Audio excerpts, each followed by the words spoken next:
పెద్దలందరూ కూడా గవర్నర్ గారిని కలవచ్చడం జరిగింది. కౌంటింగ్ అయిపోయిన తర్వాత, ఎన్నికల లెక్కింపు అయిన తర్వాత ఈ ఆంధ్రప్రదేశ్ రాష్ట్రంలో జరుగుతున్నటువంటి బీహార్ తరహా కిరాతకాలు, బీహార్ తరహా హింసా రాజకీయాలు ఇవన్నీ కూడా గవర్నర్ గారి దృష్టికి తీసుకెళ్తామైంది. ఎన్నికలు ఒక పక్క జరుగుతుంటే, ఎన్నికలు సంపూర్ణంగా పూర్తవకుండానే మధ్యాహ్నం నుంచి తెలుగుదేశం పార్టీ గూండాలు ఏ రకంగా ఇళ్లపై దాడులు చేయటం, ఇళ్లు తగలబెడతాం, ఇంట్లో ఫర్నిచర్ ధ్వంసం చేయటం, మనుషుల్ని కిరాతకంగా కొడతాం, ఇళ్లలోకి వెళ్లి ఆడవాళ్లని హింసించటం, కార్లు ధ్వంసం చేయటం, కార్లు తగలబెడతాం, ఆస్తులు నాశనం చేయటం, భయభ్రాంతులకు గురి చేయటం.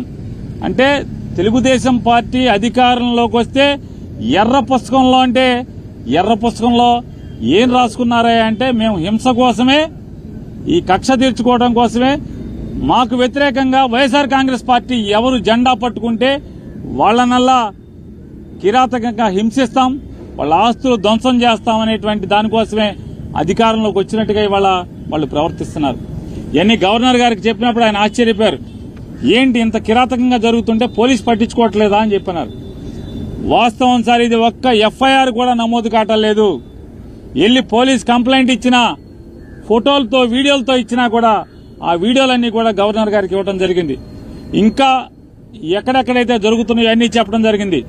ఆఖరికి ఈరోజు మీతో మాట్లాడటానికి వచ్చే ముందు కూడా నూజివీడులో ఒక కౌన్సిలర్ని నడి బజారులో పట్టపగలు స్టాబింగ్ చేయడం జరిగింది. కత్తులతో వెంటపడి పొడవటం జరిగింది.